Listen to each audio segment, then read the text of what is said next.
кейде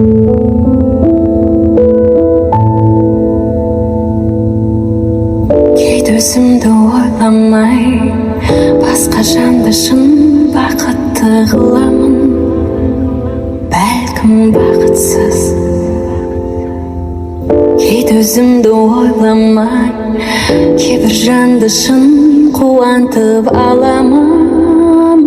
Бәлкім айтып кімге уақыт текке кетті, кімге аз, кімге қатты өкпеледім, кімге мәз. Үмітім үзілмесінші жақын таңдарда.